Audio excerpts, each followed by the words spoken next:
In the shadowed corridors of history, where secrets whisper through the ages, three enigmas stand as monuments to the unknown. A manuscript written in a script no one can read. A secret brotherhood cloaked in alchemical mystery. And a colossal tome rumored to bear the devil's mark. Did the Rosicrucians encode alchemical secrets within the pages of the Voynich Manuscript? And could these secrets be linked to the Codex Gigas' shadowy legends? Prepare to step into a world where truth and myth intertwine, where every page holds a riddle yet unsolved.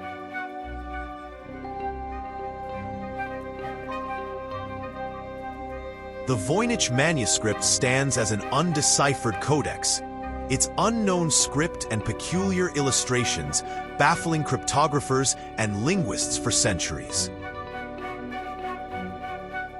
The Rosicrucian Brotherhood, an esoteric movement that emerged in the early 17th century, captivated European intellectual circles with its anonymous manifestos promoting spiritual and societal reform through secret wisdom and symbolic alchemy. The Codex Gigas, a monumental medieval manuscript, is renowned not only for its immense physical scale, but also for its infamous Devil's Portrait and the legends surrounding its creation. Whether the Rosicrucians encoded alchemical secrets in the Voynich Manuscript, and if this encoding is linked to the Codex Gigas' purported occult origins.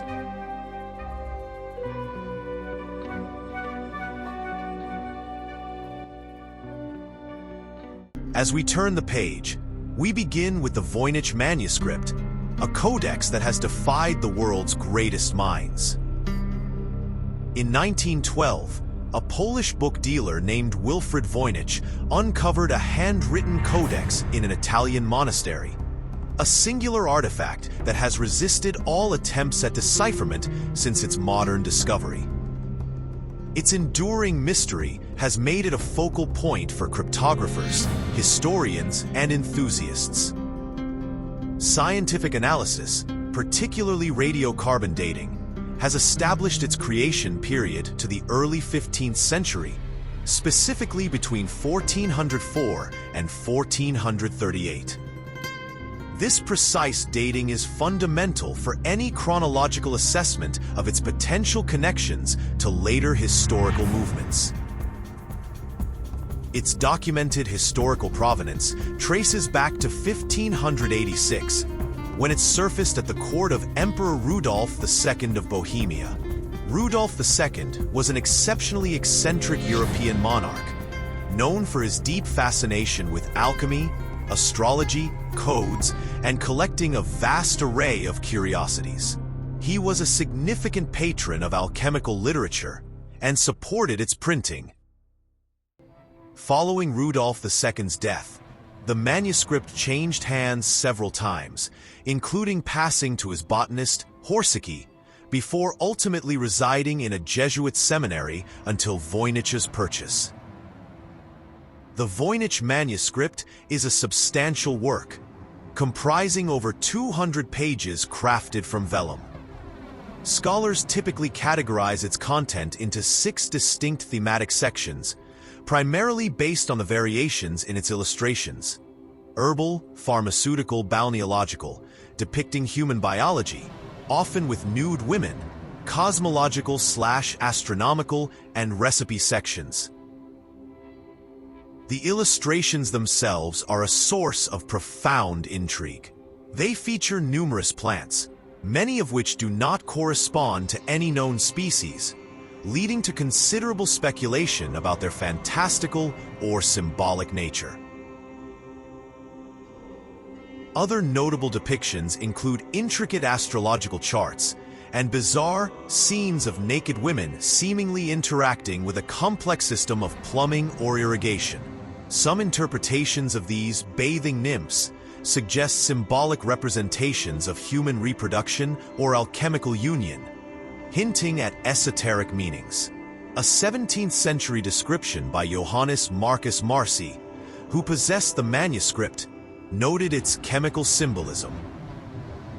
The text of the Voynich Manuscript is rendered in a unique, unknown script, often termed Voynichese, which has consistently defied all attempts at decipherment. Despite concerted efforts by professional cryptographers, including those from World War I and II, and modern computer scientists employing sophisticated algorithms, no definitive translation or underlying language has been established. Dominant theories regarding the nature of the script and its content include natural language. One theory posits that the manuscript is written in an unknown, lost, or constructed natural language. Linguistic analyses have revealed patterns consistent with natural language at higher organizational levels, such as word distribution, paragraph structure, and adherence to Zipf's law. These findings suggest that the text, despite its unusual character-level properties, behaves like an encoded natural language rather than random gibberish. Cipher code. Another prominent theory suggests the Voynich Manuscript is a cleverly coded message in a known language. However, its structure does not align with known cryptographic methods prevalent in the period, such as those derived from Johannes Trithemius. Hoax gibberish. A persistent and compelling theory is that the manuscript is an elaborate hoax, a nonsensical concoction designed to deceive. Proponents of this view point to abnormal regularity and high similarity in adjacent words, which are uncharacteristic of many natural languages.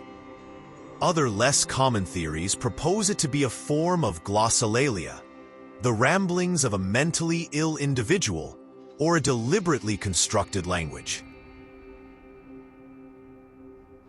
The possibility that the Voynich Manuscript is a lost alchemical text or other esoteric work is a frequently recurring proposition. A recent academic proposal suggests that the manuscript is not a phonetic language, but rather a symbolic progression system, a visual script of transformation, aligned with Hermetic and alchemical knowledge systems. This interpretation shifts the focus from linguistic decipherment to understanding a complex visual and symbolic encoding. The carbon dating of the Voynich Manuscript to the early 15th century, 1404 to 1438, presents a fundamental chronological challenge to any theory of direct Rosicrucian encoding at the time of its creation. The Rosicrucian manifestos, which publicly introduced the movement, emerged significantly later, in the early 17th century, 1614 to 1616. This two-century temporal gap makes it impossible for the Rosicrucians to have been the original creators or encoders of the Voynich Manuscript. This chronological incongruity lends considerable weight to the hoax theory as a plausible explanation for its later appearance at Rudolf II's court. Such a forgery could have been created to capitalize on the burgeoning interest in alchemy and esotericism of the late 16th and early 17th centuries, potentially even crafted to specifically appeal to nascent Rosicrucian interests or the broader cultural fascination with hidden knowledge. Furthermore, while the Voynich Manuscript's illustrations are noted for chemical symbolism, and the manuscript is theorized to be an alchemical text, the complete lack of decipherment means that any assertion of alchemical secrets being encoded within its text remains entirely speculative.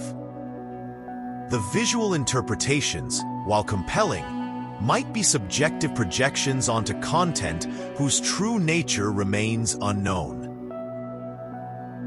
Without a translation confirming the presence of any specific content, let alone alchemical secrets, is currently beyond reach. Therefore, the interpretation of alchemical content is presently based on visual cues and theoretical frameworks, such as the visual script of transformation concept, rather than verifiable textual evidence. This highlights a profound epistemic limitation in definitively assessing the central claim of the query.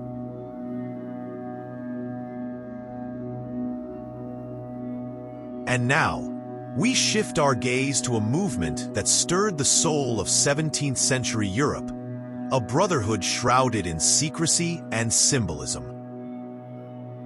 In the early 17th century, a period marked by profound social, religious, and scientific upheaval across Europe, the Rosicrucian movement came to public attention, representing a significant chapter in the history of Western esotericism, emerging with a distinct blend of mysticism, philosophical inquiry, and a call for societal change. Its introduction to the wider world occurred through a series of anonymously published manifestos: Fama Fraternitatis, 1614, Confessio Fraternitatis, 1615, and the Chemical Marriage of Christian Rosenkreutz, 1616. While the authorship remains debated, Johann Valentin Andrea, a Lutheran theologian, is widely attributed as the writer of these manifestos, which are often considered allegorical works rather than literal historical accounts. Christian Rosenkreutz, the putative founder whose travels and life are recounted in these texts, is generally regarded as a fictional character, symbolizing the seeker's journey towards spiritual illumination. The manifestos introduce the concept of the Brotherhood of the Rosicrucian Cross, portraying it as a secretive mystical society dedicated to the pursuit of knowledge, healing, and spiritual self-development. A central tenet was their call for a general reformation of science, religion, and society, aiming to synthesize the Christian Reformation of the preceding century with a natural philosophy of Paracelsus. A critical aspect of Rosicrucian philosophy is its engagement with alchemy. However, it is crucial to understand that their interest in alchemy was fundamentally symbolic and spiritual transformation, explicitly distinct from the literal pursuit of transmuting base metals into gold. The Confessio Fraternitatis clearly states their opposition to false alchemists who were only interested in the creation of gold far from God. Rosicrucian alchemy, therefore, served as a metaphor for the transformation of the soul and the pursuit of inner wisdom, leading to self-realization and union with the divine, as noted by Carl Jung. Their teachings were eclectic, incorporating elements from various esoteric traditions, including Hermeticism, emphasizing the interconnectedness of the microcosm and macrocosm, Jewish mysticism, Kabbalism, and Christian Gnosticism. The Book of the World, or Liber Mundi, linked alchemically to the Book of Nature, and the Emerald Table, Tabula Smaragdina, are referenced as sources of profound wisdom within their philosophy. The Brotherhood maintained a high degree of secrecy regarding its members and meeting places, which contributed to its mystique. The Rosicrucians' explicit rejection of false alchemists, seeking material gold, underscores that their interest in alchemy was fundamentally spiritual and symbolic. This means that if they were to encode alchemical secrets, these would likely pertain to philosophical concepts of inner transformation, spiritual enlightenment, or cosmic harmony, rather than practical chemical formulas or recipes. This distinction is vital for understanding the nature of any potential alchemical secrets associated with the Rosicrucians, moving beyond a common misconception of alchemy as solely a proto-scientific endeavor focused on material gain.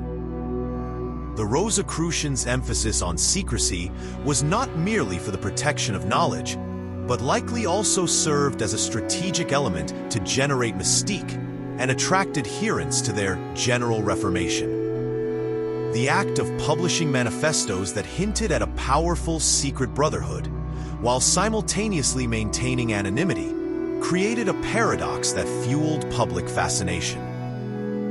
This suggests that if they were involved with a mysterious manuscript like the Voynich Manuscript, their intent might have been to leverage its enigma to enhance their own narrative of hidden wisdom, rather than solely to conceal information. Such a strategy would have made the undeciphered Voynich Manuscript an ideal prop for their claims of possessing profound, ancient secrets, thereby serving as a valuable asset for their public relations and recruitment efforts. Rosicrucianism proved highly attractive to many influential thinkers across Europe, potentially including the English philosopher and scientist Francis Bacon. Its influence extended to later figures such as Isaac Newton and Carl Jung, contributing significantly to the broader landscape of Western occultism. While the movement experienced a significant decline in the 18th century due to the skepticism and rationalism of the Enlightenment, some of its ideas persisted within speculative Freemasonry. A notable revival occurred in the 19th and 20th centuries, leading to the formation of prominent modern organizations like the ancient mystical order Rosicrucis, Amorc, and the Rosicrucian Fellowship, which continue to propagate these teachings today. From the ethereal visions of the Rosicrucians, we descend into the tangible weight of a medieval marvel, a book so vast it defies belief. In the early 13th century, within the Benedictine monastery of Podlasis in Bohemia, now part of the modern Czech Republic, the Codex Gigas was born, standing as an unparalleled achievement of medieval manuscript production, yet equally famous for the dark legends that cling to its colossal pages. Known as the Giant Book, or more famously the Devil's Bible, it holds the distinction of being the largest extant medieval illuminated manuscript in the world. Its sheer scale is impressive, measuring 92 centimeters 36 inches in length and weighing a formidable 74.8 kilograms 165 pounds. Its creation is dated to the early 13th century, specifically between 1204 and 1230, with historical records indicating that the manuscript was pawned in 1295 and subsequently repurchased for the Benedictine order, highlighting its perceived value even in the medieval period.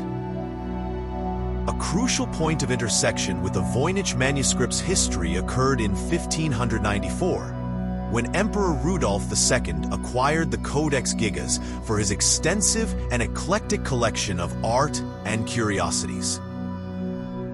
It is documented that the manuscript's famous devil's portrait particularly piqued Rudolf II's well-known interest in occultism. The Codex Gigas remained in Prague until 1648, when it was seized as war booty by the Swedish army during the 30 Years' War, and it has since been housed in the National Library of Sweden in Stockholm. The Codex Gigas is a monumental compilation of diverse texts. Approximately half of its 310 vellum leaves comprise the complete Latin Bible, primarily in the Vulgate version, though some books are from a pre-Vulgate translation. Beyond the biblical texts, the manuscript functions as a broad medieval encyclopedia, including Flavius Josephus's Antiquities of the Jews and the Jewish War, Isidore of Seville's Encyclopaedia Etymologiae, medical treatises, Ars Medicinae, and the Chronica Bohemorum of Cosmas of Prague. Additionally, it contains various shorter texts, such as Hebrew, early Cyrillic, and Glagolitic alphabets, common prayers, a calendar with a necrology, a list of deceased persons to be commemorated, and a page featuring 3 adjurations and 2 charms, or magic formulae. The most striking and iconic feature of the Codex Gigas is the full-page portrait of Satan, approximately 50 centimeters tall, depicted on folio 290 recto. This depiction is highly unusual for a medieval Bible. Directly opposite this chilling portrayal is a full-page illustration of the Kingdom of Heaven, creating a stark visual juxtaposition of good and evil, a common Christian symbolic motif.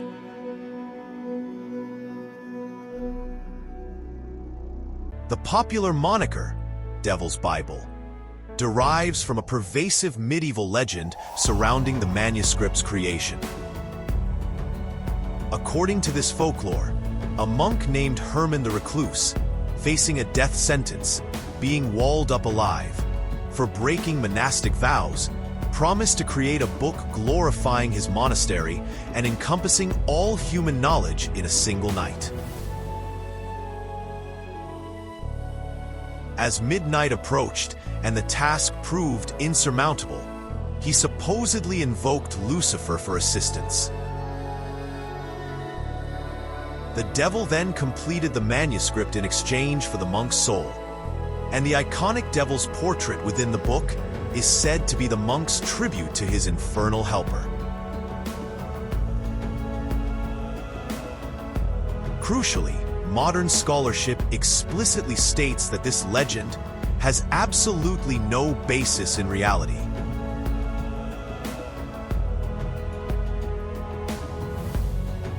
Instead, the legend is understood as a testament to the manuscript's immense size and the profound impression it made on people, leading them to attribute its extraordinary creation to supernatural intervention.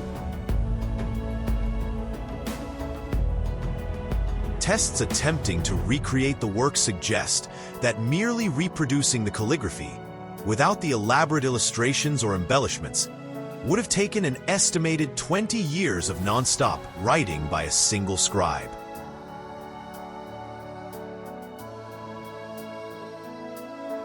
The occult origins of the Codex Gigas are therefore primarily rooted in this enduring folklore and the later interest of collectors like Emperor Rudolf II. The magic formulae found within the Codex are described as practical medieval spells intended to cure sudden diseases and feverish states, or to capture thieves using various rituals. While these are indeed part of historical magical practices, they are distinct from the sophisticated, symbolic alchemical philosophy espoused by the Rosicrucians. Their inclusion might even have been intended to counterbalance the devil within the manuscript. The Codex Gigas' occult origins are primarily a product of popular medieval legend and later interpretation, rather than a reflection of its original monastic creator's deliberate esoteric or alchemical encoding. The pervasive Devil's Bible legend, which is the primary source of its occult reputation, is explicitly stated to have no basis in reality. This means that the occult origins are a narrative overlay applied to the manuscript over centuries, rather than an inherent characteristic of its initial creation. Furthermore, the magic formulae are practical, low-level spells, such as those for healing or catching thieves, which are fundamentally different from complex alchemical ciphers or high-level esoteric texts. This clearly differentiates the Codex Gigas' occult elements, rooted in folklore and practical magic, from the philosophical and symbolic nature of Rosicrucian esotericism, indicating a lack of direct conceptual linkage between their respective occult dimensions. Emperor Rudolf II's acquisition of the Codex Gigas, coupled with his well-documented interest in occultism and alchemy, played a significant role in solidifying and amplifying the manuscript's occult reputation after its creation. Rudolf II was known for collecting a wide array of unusual artifacts and curiosities. His patronage of such items suggests a thriving market for mysterious or occult artifacts in his era, which could influence how such manuscripts were perceived and valued in later periods. His personal fascination with the devil's portrait within the Codex Gigas further cemented its popular association with the supernatural, projecting his own interests onto an already impressive but largely conventional monastic work. What binds these disparate threads? The cryptic Voynich Manuscript, the mystical Rosicrucians, the towering Codex Gigas. A single figure emerges as their nexus: Emperor Rudolf II, a man whose court was a crucible for the esoteric. The query regarding Rosicrucian alchemical encoding in the Voynich Manuscript, linked to the Codex Gigas' occult origins, necessitates a careful examination of the historical and conceptual intersections between these three distinct entities. The most direct and verifiable historical link between the Voynich Manuscript and the Codex Gigas is their shared ownership by Emperor Rudolf II of Bohemia. Rudolf II, who reigned in the late 16th and early 17th centuries, was an exceptionally idiosyncratic monarch known for his profound interest in alchemy, astrology, codes, and his extensive collection of curiosities. He actively supported the printing and study of alchemical literature, creating a vibrant intellectual environment receptive to esoteric knowledge. It is particularly significant that the Rosicrucian conspiracy was quietly fomented during this same period, around Rudolf II's court. This indicates a contemporary cultural milieu where esoteric ideas, the emergence of secret societies, and the allure of mysterious texts would find fertile ground and patronage. Rudolf II's court became a nexus where these disparate elements converged, not necessarily through direct causal links in their creation, but through a shared context of fascination with the hidden and the unknown. The central premise of the query, that the Rosicrucians encoded alchemical secrets in the Voynich Manuscript, faces significant challenges when examined against established historical timelines. As previously established, the Voynich Manuscript's radiocarbon dating places its creation firmly in the early 15th century, 1404 to 1438.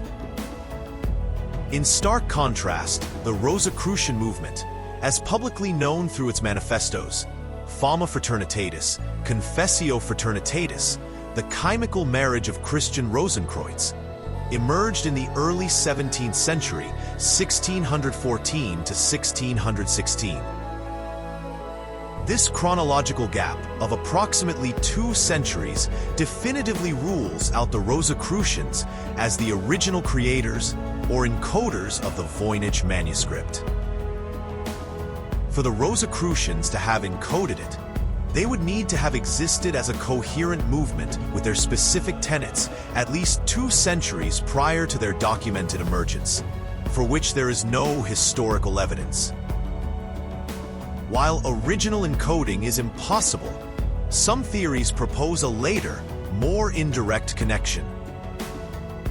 Johann Valentin Andrea, the likely author of the Rosicrucian manifestos, may have been inspired by or co-opted the Voynich Manuscript into the Rosicrucian narrative. This suggests that the Rosicrucians might have strategically used the Voynich Manuscript's existing mystery to lend credibility to their own claims of possessing ancient, secret wisdom, rather than having created or encoded it themselves. For instance, the enigmatic Book M, mentioned in the Fama Fraternitatis, could have been inspired by the Voynich Manuscript or similar bookseller tall stories circulating at the time. This would transform the Voynich Manuscript into a symbolic artifact for the Rosicrucians, enhancing their aura of profound knowledge. The Voynich Manuscript's illustrations do contain what has been described as chemical symbolism, and some interpretations of its bathing nymphs suggest symbolic alchemical processes related to human reproduction or joining.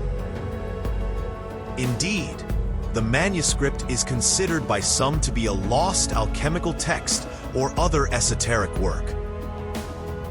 However, the crucial impediment to confirming any specific content, including alchemical secrets, is the undeciphered nature of its unique script. Interpretations of alchemical content are therefore largely based on visual cues and theoretical frameworks, such as the recent proposal that it represents a visual script of transformation rather than a phonetic language.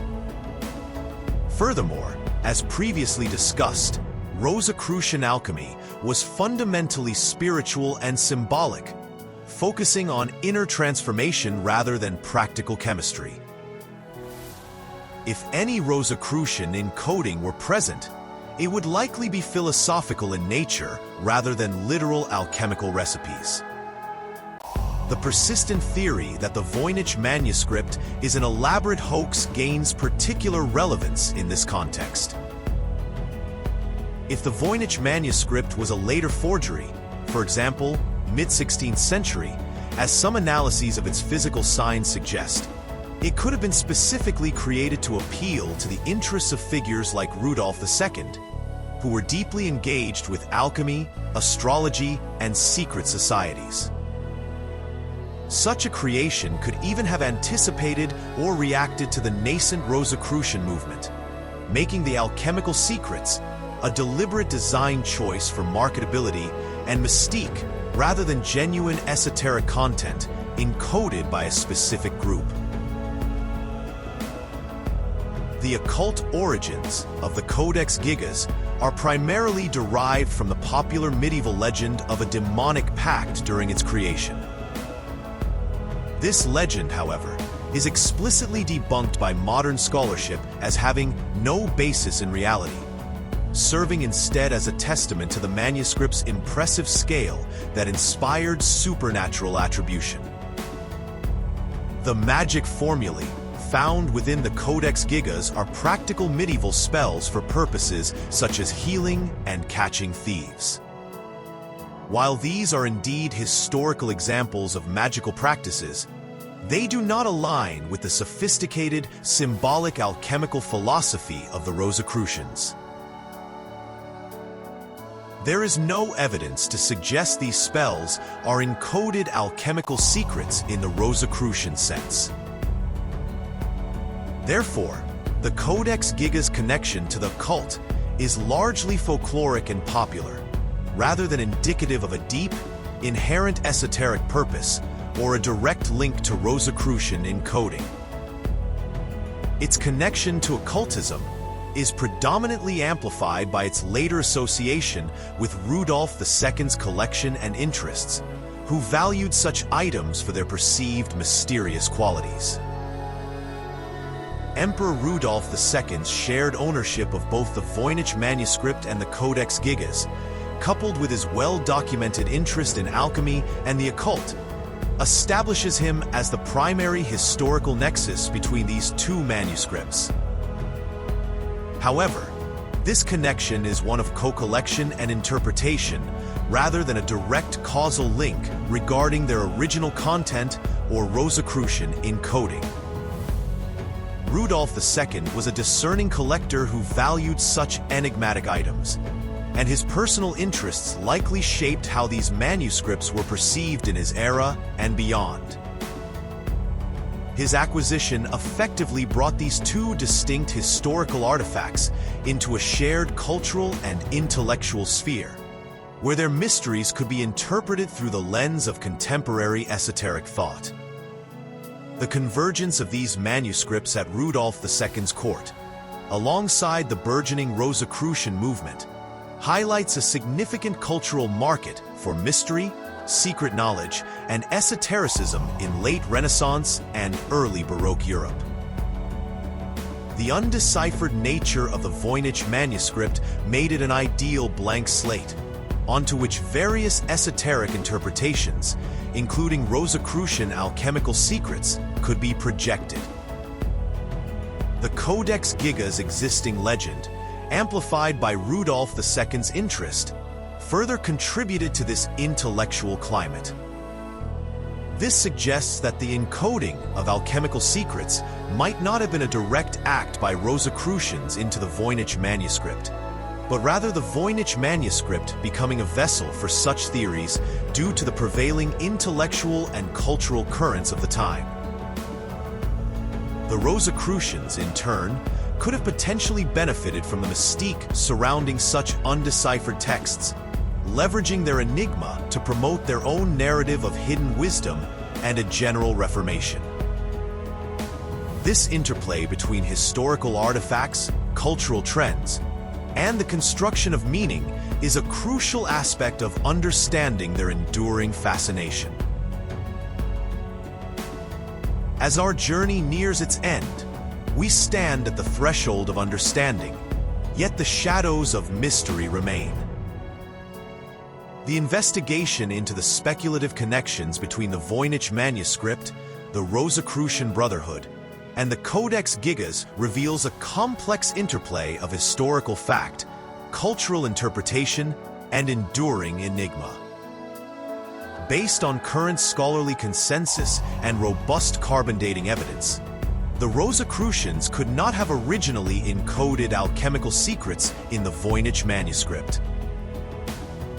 The manuscript's creation date, early 15th century, significantly predates the documented emergence of the Rosicrucian movement, early 17th century, by approximately 2 centuries. While direct original encoding is chronologically impossible, theories suggesting a Rosicrucian connection point to a later co-option or inspiration. It is plausible that the Voynich Manuscript's existing mystery was leveraged by figures associated with the Rosicrucian movement, such as Johann Valentin Andrea, to bolster their narrative of possessing hidden, ancient wisdom. This would have served to enhance the mystique of the Rosicrucian General Reformation, using the Voynich Manuscript as a symbolic artifact rather than a text they authored or encoded.